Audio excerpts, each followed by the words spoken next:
My name is David, not that you care. I'm going to introduce you to our three panelists. It's a nice panel where we're going to discuss why do we like to tell stories and why we like comics as a way of doing it. Without further ado, I'm going to introduce you to... No, don't leave. We haven't started yet. So let me introduce you to our three panelists now. First, because I see his head, Mr. Nowlan, please.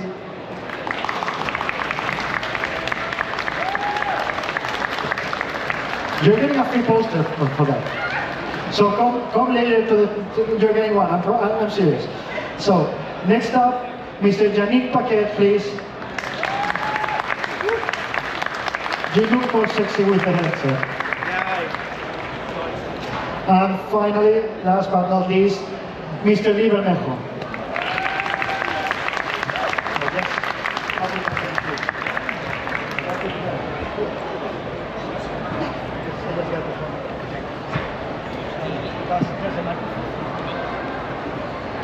Remember, orange is sparkling, and that's regular, in case you want to drink. So I'm going to ask just a general question to start, but based on the name of the panel. As I said, the panel is called We Like to Tell Stories. That's really our vocation. You know, if you do comics, it's not because we do, of course, we like the pretty pictures, but it's not about that. In the end, it's that we like to tell stories. Jesus Christ, that's a big clock. You guys are not seeing it, but there's a clock that is bigger than all our heads put together in there, telling me we have 40 seconds, like we are all about to die. Just so you know. So don't look too much. Anyway, starting with you, Kevin. Where does that vocation come from? The urge, because for creators, it's the urge to tell stories. Where does it come from? Probably from reading stories.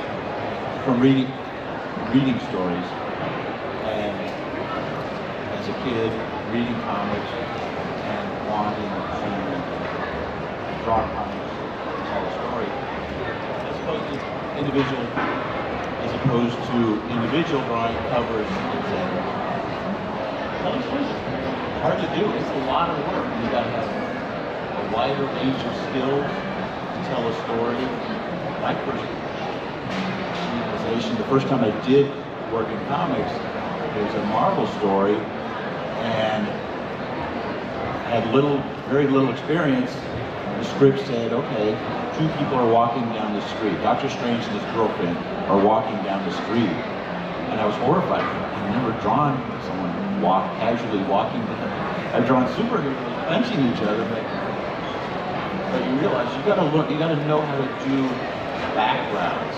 Mundane things make a casual walk look casual, make it look natural, as opposed to some giant muscular figure punching another one. So, but I think there's another level of involvement when you're reading a story, drawing a story, as opposed to those individual drawings. You get deeper into the emotions and the events and the plot when you're breaking down a story. Yanick? I don't know if I have anything to add, but you're right. I mean, comics is a lot of the mundane stuff, people eating in restaurants and things, which is, as it turned out through the years, I don't really like to do action scenes or fight scenes. I love emotion-driven moment and people like brewing coffee and sitting at tables and watching each other and talking, walking in parks, and then I can play with cameras and have them play with the part first and having them small or having them big with the part during the back. But yeah, I mean, even a single image is a story. Covers tell the story if you do it well too. But yeah, I think. Even though I enjoy doing storytelling, and when I get the script, I'm breaking down into a layout, which is my favorite part of before I draw anything. This is my favorite part, the part that feels more natural and creative.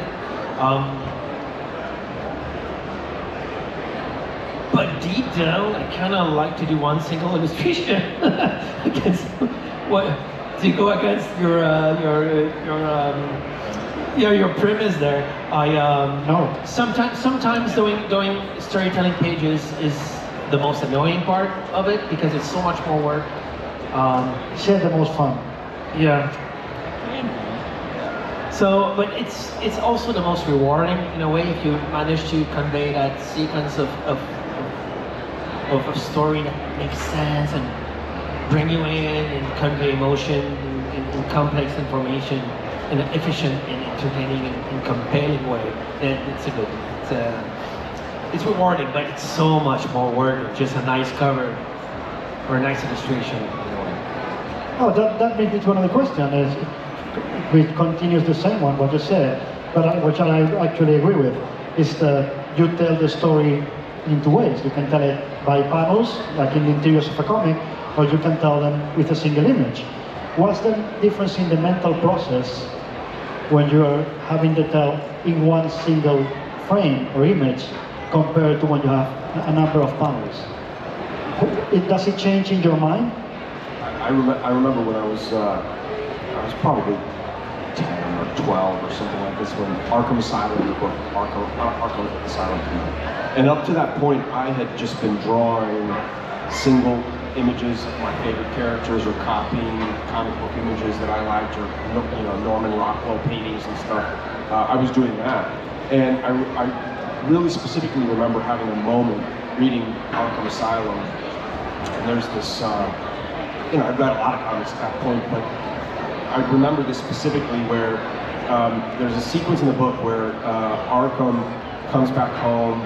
He doesn't know yet that his family's been murdered, and he goes into his daughter's playhouse, and he's looking at the dollhouse, and Grant's captions are, "I looked at the dollhouse," and then Dave McKean pulls in on the dollhouse to a window where you just see an eyeball from inside, and Grant's caption read, "And the dollhouse looked at me." And I remember having this moment where it was, the hair stood up on the back of my neck, and I thought, oh, that's what I want to do. I don't want to just do a picture that is effective. I want to take people through the process where they have moments like that, and you have this realization that's the marriage of the two things that take you to a place, an emotional place, or that can create some kind of emotional reaction. And so I think that wanting to have that experience always made me want to do more storytelling than panel-to-panel storytelling than single image storytelling, because I like that idea of multiple images taking you someplace where you have moments. Yeah, what we're saying about going back to what you guys were saying before. You're talking about when people think about superhero comics, they think it's about all, the action, the kicking ass, fighting the villains and all that. But I remember Mark Chiarello, many years ago, I had a conversation about, the perfect portfolio. And Mark Chiarello was the art director at DC Comics, also an incredible artist. And he was telling me people make it wrong all the time because they think the bombastic is the most important. But he told me the most important is to be able to present a portfolio where you have Peter Parker and Mary Jane having a coffee on a coffee shop, because that's where people relate to these characters. What do you think about that? Is something that you find precious as an artist? Do you treasure those moments where you can relate to the characters? Yeah, and again, that's for the advanced comic artist. A new comic artist who hasn't done any of these things is going to struggle like I did with the simple, natural, subtle things, and even doing a drawing of a character holding a pencil. It's like, if you're used to drawing fists, you got to rethink everything to get the lightness of touch for those fingers so that it doesn't look, only children hold a pencil like this, but that's what it ends up looking like when you haven't learned how to really observe and get the subtlety in there. Back to the advantages of doing storytelling as opposed to a single image. It's harder to do a story, but in some ways it's easier because some things are just very hard to put into one image, whereas in a story or a page, you can set up the action, have the action, and then have the reaction after, and it's all very clear. I was talking with Lee last night about one of the hardest things to draw in comics is someone falling down. And I have a story by an old Archie artist where he had Jughead falling down over and over in this story. And every time Jughead fell down, he tripped over his own feet or whatever, it was a totally different fall. It was endless variety in the short story. And if you've ever, I'll challenge any of you, whether you're artists or not, go home today, pick out a piece of paper and try to draw any character you want to draw, but in one image, draw them falling down. It's nearly impossible to do because you really need at least the setup and then the aftermath, etc. But yeah, there's certain things that you really need the additional space and the ability to set it up and have a reaction afterwards to really get the idea across. So that's really when comics come alive, as opposed to a cover where generally it's usually the hero posing. It's not really, you may say, oh, they're fighting this bad guy or whatever. But it's in the story that you really get to get some depth and get into the thing beyond that surface stuff. I'm spending a lot of time for maybe not falling, but of people doing normal stuff. I'm taking photos sometimes. I'm acting in a mirror. How can I shift my weight while holding like a cup of coffee? Or I'm putting a lot of energy into these small humane moments. And when it's time for like a big monster to crash into a train or something, then it's more like, yeah, I'm using my instinct, but most of my work goes into the simple stuff, the normal thing, trying to get some sort of humanity out of those drawings. And I'm a big fan of, there's a few, like Stuart Monen is the master at normal people doing normal stuff, walking and just like picking up a flower. Everything feel like a natural human gesture, and that brings you into the story. So I'm very envious of these guys, and my only way to get there is to pretend and act in my studio and see how my hips are working, and it creates photo sets that are deeply embarrassing.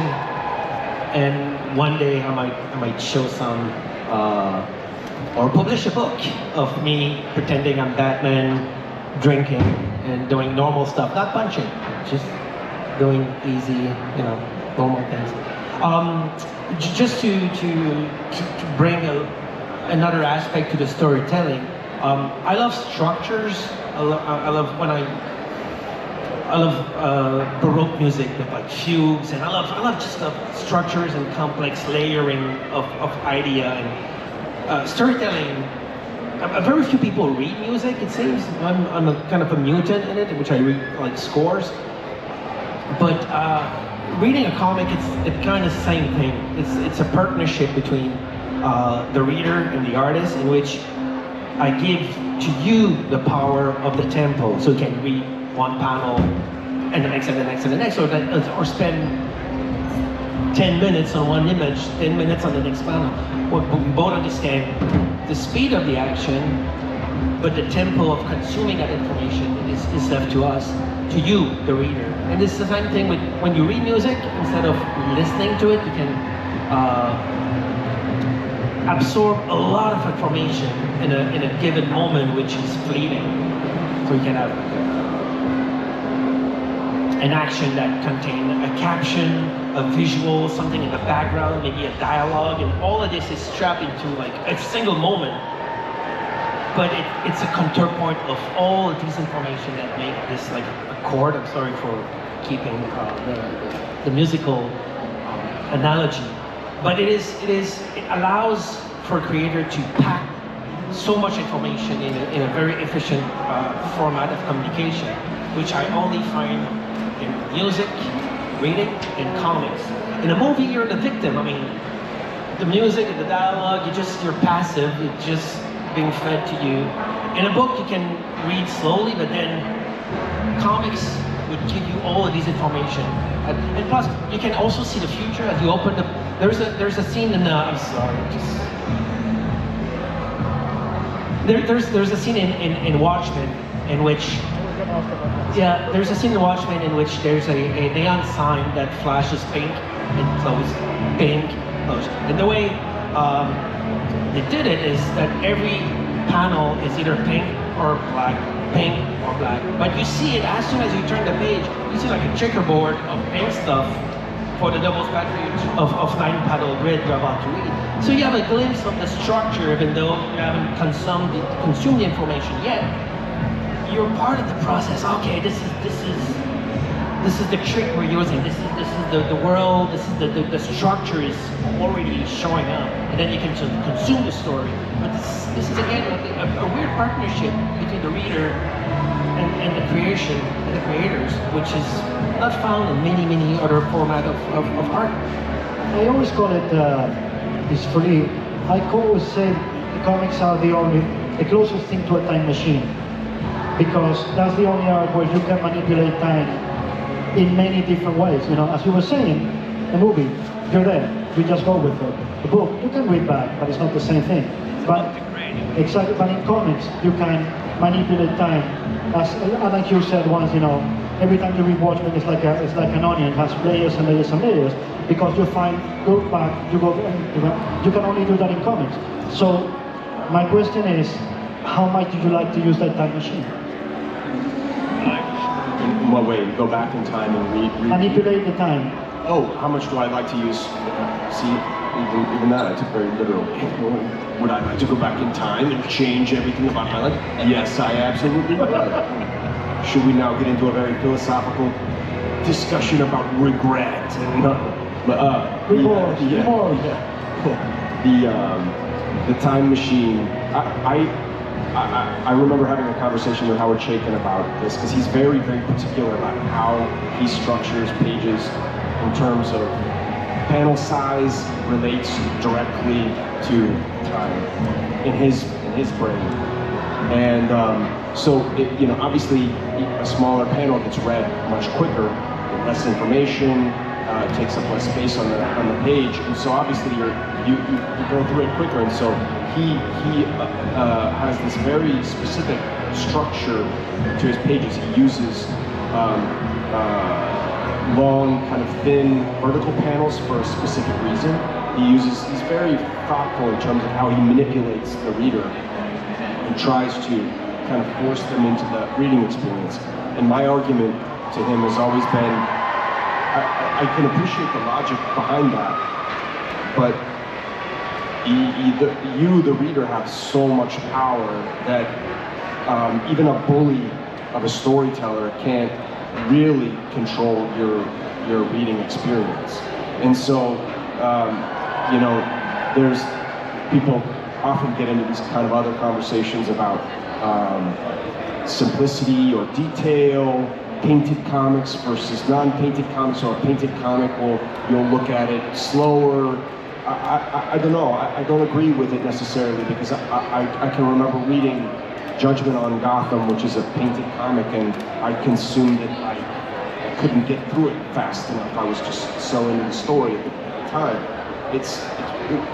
For as much science as we want to inject into the process, because I mean, it's part of our job to assign meaning and logic to how we go about the process of doing it.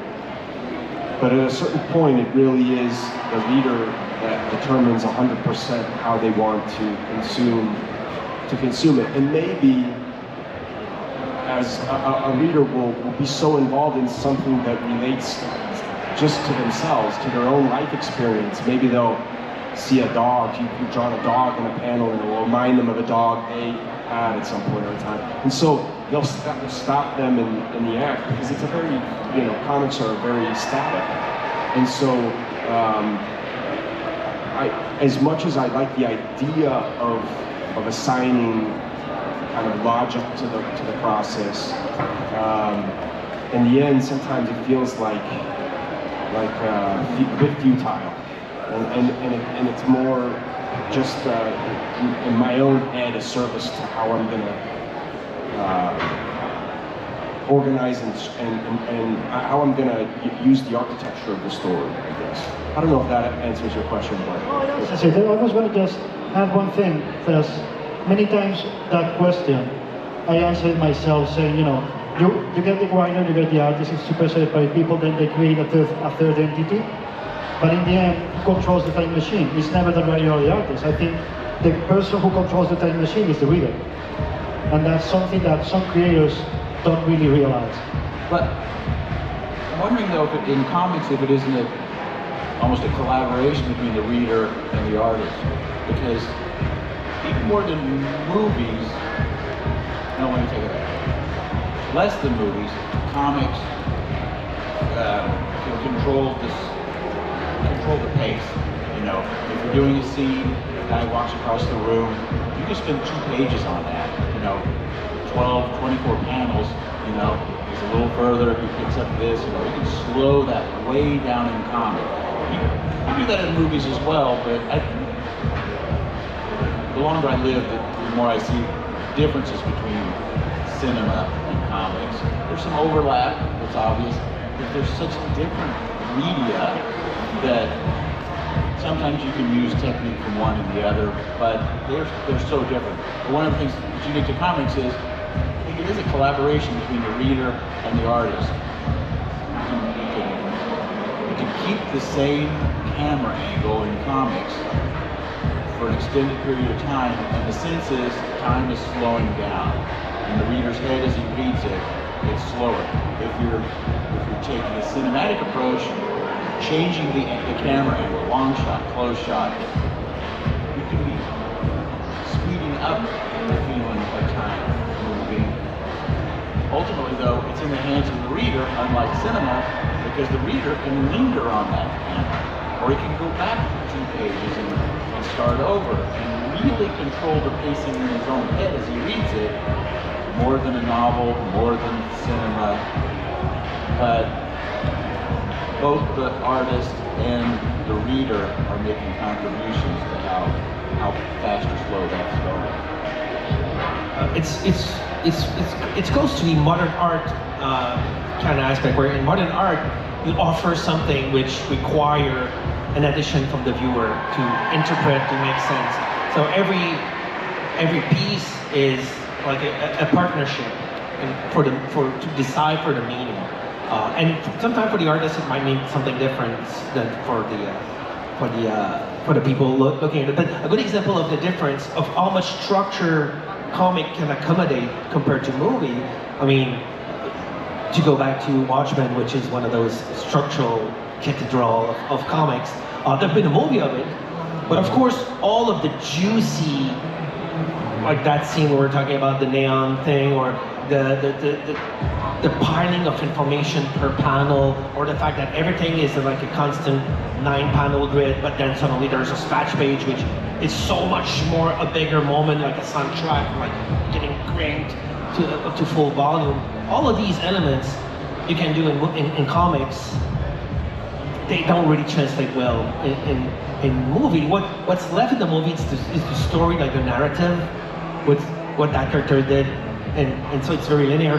But that to me reveals what the strongness of comic is. It's all that has been lost in that translation, which is what we should exploit and take advantage of. In recent years, I've been playing a lot with panel borders, trying to put in there yet again another layer of information on top of everything we discussed. And the first project that I did in that was a Wolverine story in which Wolverine is trapped into an asylum, and he's being manipulated. It's like he's kind of getting crazy because he's being drugged all the time. He doesn't know it. But what I did is that every single panel in that comic is just slightly not 90 degrees. They're like just offset. They're all kind of slightly offset. As you read it, everything's like just a little bit skewed in a way or another. And then there's a one scene in which he snapped out of it and he became himself again for a brief moment, and then everything snapped to 90 degrees, like really well ruled. I mean, as a reader, it's a subtle change, but somewhere I make I kind of like the idea that somewhere in the subconscious brain of the reader, they're with me and they see that suddenly everything is like more solid and structurally sound, and then it collapses again because it gets crazy again, and then slowly setting on. And this is the last of in Swamp Thing. I've been doing some pretty crazy stuff, but using panel border as yet another layer of storytelling device, like a soundtrack on top of. It's something you can do in comics. It's such a medium that is just asking for information to be stacked upon the other.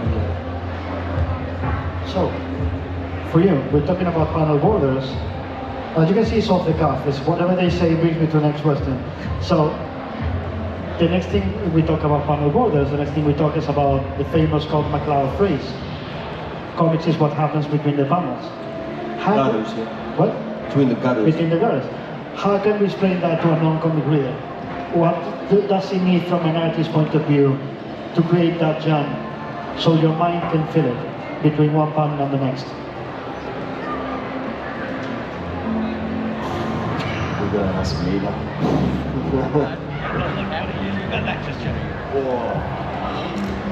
I mean, I can't begin to answer. And that to me is 60?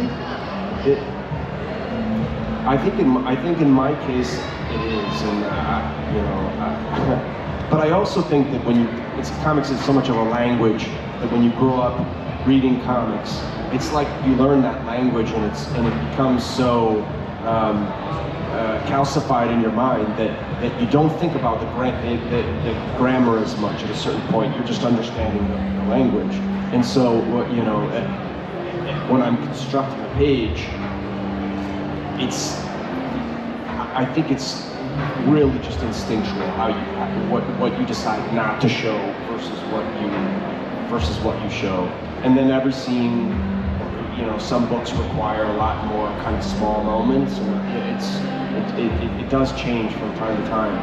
But I wish that I could, I wish that I could explain it better than that. But it's just very instinctual.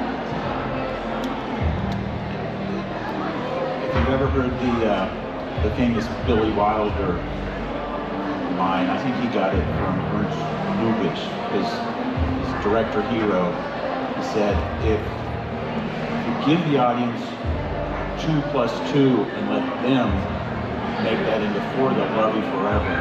And I think that's a lot of what works in comics, where if you let the reader fill in the gap, they're much more involved in the story as opposed to, like I said, passively watching a movie where it's all laid out there and you can just, stare at it and it works. The reader of a comic story has to be using his own brain a little more and interacting. I did a sequence in a New Mutants years ago where one character says something, gets the other character upset, and instead of showing the first character punching the second one, in 3 panels I had the statement that makes the other character angry, and then just hand-lettered a panel that was nothing but P-O-W exclamation mark. And the third panel is that character with stars circling her head and on her back. And some people questioned that. It was like, well, you figured it out, right? She got punched in that moment. But I think that's something unique to comics. It's just involving the reader in that interaction, letting them fill in those gaps, and then they're more involved. Nothing to add. Okay, guys, we have as the big clock says, we have 13 minutes left. So please raise your hands if you have any questions. This is your time. Say your name first, please. Hi guys, Daniel. I was wondering, talking about the storytelling, which artists are for you, that you look up to or admire or like the storytelling that you follow? Yeah, I love Kevin. I love Kevin. But storytelling-wise, I mean, we were talking about Brian Hitch earlier. Brian Hitch is the master at doing people walking and eating in a restaurant, and the page is like exciting. And there's, you know, it's just boring stuff happening, but he'll gonna infuse it with so much humanity, with background, with it feels natural and dynamic, and cool camera angles and stuff. So that's nice. But one of my absolute favorite guy that always find a crazy idea to convey something super simple is Eduardo Rizzo. So Eduardo Rizzo is the master of two guys drinking in a bar and having every single panel being like, cool. Like shooting the stuff through the glass, and then the guy is all deformed to the glass and he says something kind of creepy, but he's deformed to the glass. Nice! Or let's get the camera close to those beer, you know, selector, or you call them, whatever, handle. So well-researched, cool new type of beer. One of them is like an entire deer head, you know, and then they're talking in the background, but you feel like, oh, this is like some sort of cool pub with cool beer thingy. And he's always finding a cool, two people talking in the park. They're just talking in the park, but one of them was like feeding pigeon before, and then the other one come in and they talk. But once in a while, you go with the pigeon, and then the pigeon are fighting for that bread, and then they're in the background or not. I mean, just dialogue. It's always finding a cool way of getting you excited. Even though it's just two people talking on a bench, but then you get some pigeon action, some cool, that girl walking a dog, which is like unruly or something. There's always some, so Eduardo Rizzo is like an endless sources of cool storytelling idea like that. I love Jeff Darrow for that kind of stuff, because as a kid, again, I got introduced to this book called Hard Boiled way too young. I shouldn't have been able to buy it, but they sold it to me, those perverts. But I loved, he did something that really stuck with me, or it sticks with me to this day, which is everything he draws feels like it fluidly flows into the next panel. And it's something that I can't do in my own work, but I really admire it about his style of storytelling. And there's a scene in Hard Boiled where it's a bunch of splash pages of him towards the end of the book, and he's, you know, his skin's all peeled off his face, and he's in this junkyard, and this, you know, very large, overweight, naked woman comes in and starts kind of dancing around, and then her skin gets peeled off. He punches her head, and, you know, her spinal cord comes up through the butt. There's just elements of the way he did that sequence. Yeah. I think I was about 10 or 12 or something. But I love that kind of style of storytelling. But again, it's not something I can apply. I don't apply it to my own work because it's so specific to how he draws that it doesn't really work for me when I try to do something like that. But there's a lot of guys who are just fantastic storytellers.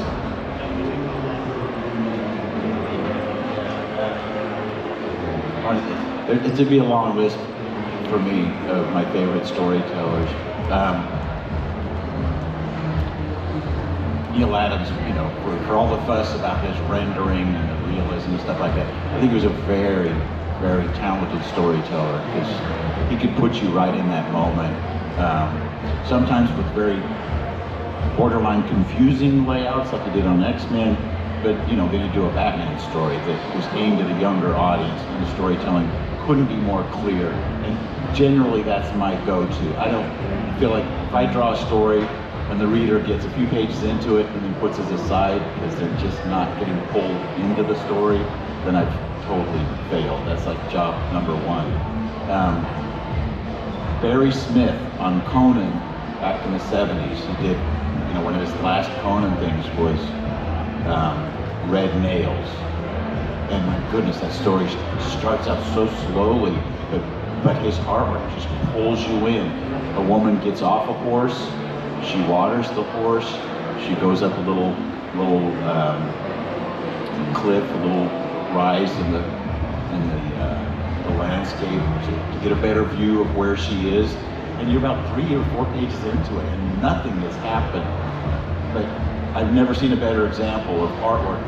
You may have no interest in reading that story. You look at those first few panels, it pulls you in. You've got to look at the next one. It's slowed down the action so much. Also sets things up beautifully for later on when she and Conan are running from, they call it a dragon, it's basically a stegosaurus. Not a meat eater, but it's chasing them anyway.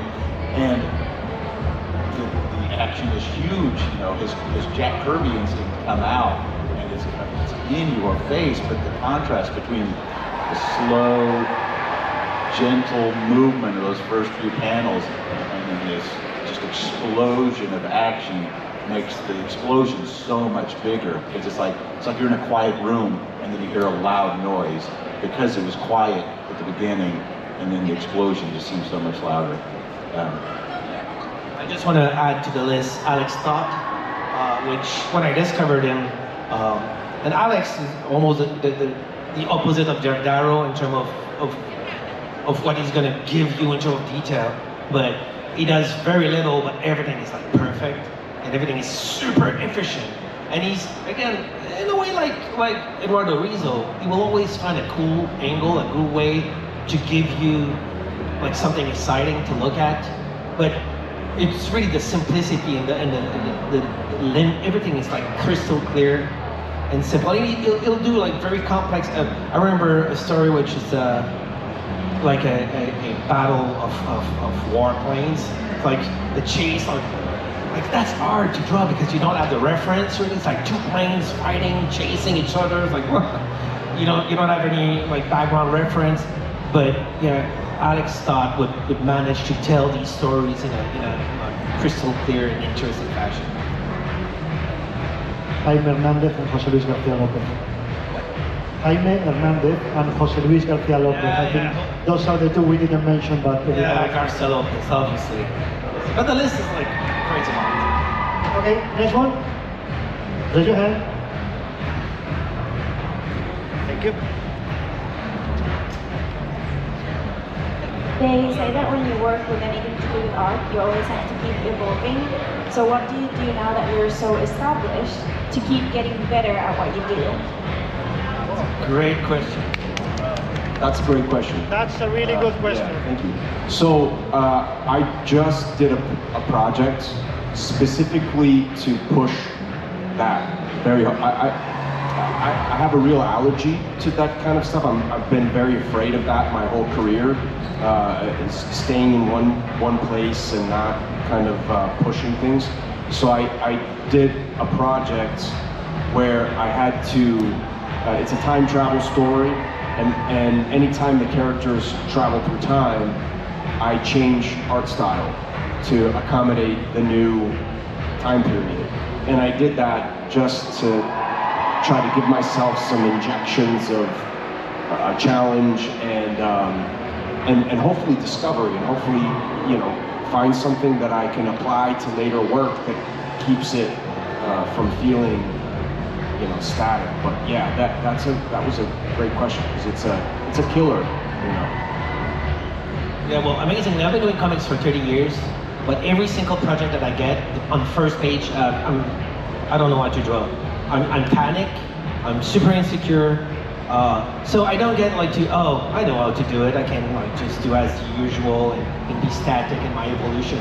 I think my panic and my insecurity is the engine that forced me to move forward and try new things and try to outdo myself. Not to get better, but to get acceptable. You know, it's a weird illness that strangely served me well in terms of a career, but it's kind of painful on the daily because there's doubt and things. For me, because I'm doing projects which are long term, you know, one was almost 5 years of work, and because I don't do monthly books, I'm doing like a long-term project. It's always scary, especially at first when I need to find a style that will survive months and months. I have my own inclination in terms of graphic design, the way I draw, but I always feel it's not enough, and I need to find a way to move forward because, you know, just insecurity. So my illness is my engine.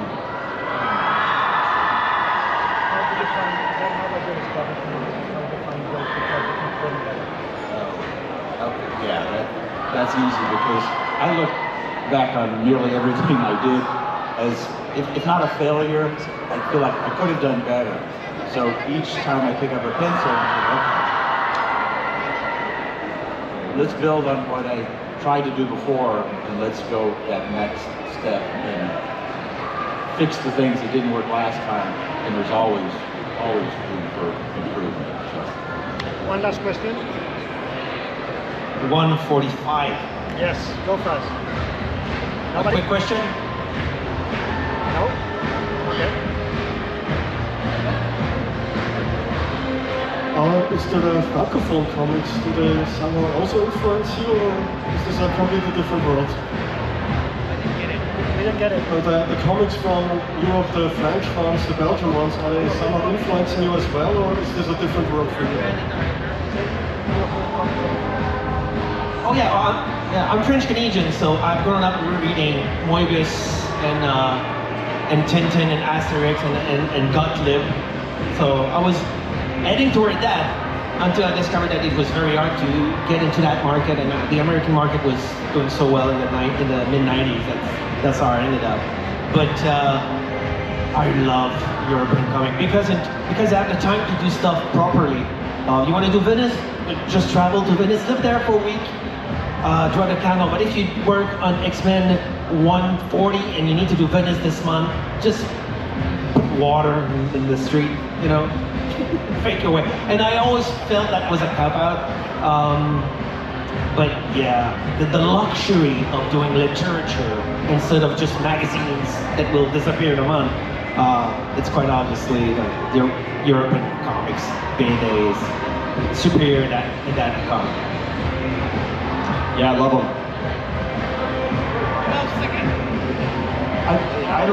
I love the European comics, but they kind of showed us how to do westerns.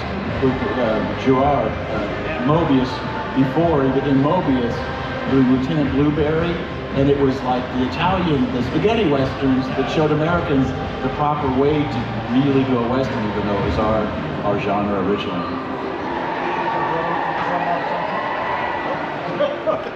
So, says 00, sorry about that. So we need to leave. First of all, I want to thank you all for your patience for being there and for your amazing questions, which were especially amazing, especially yours. So, thank you so much for being here. Please come over. We are really far, as you can see. So come over to our tables, give them money, they need to make a living. And as an ending, I want to please ask you for a huge standing ovation for Mr. Nowlan, Mr. Yanick Paquette, and Mr. Bermejo.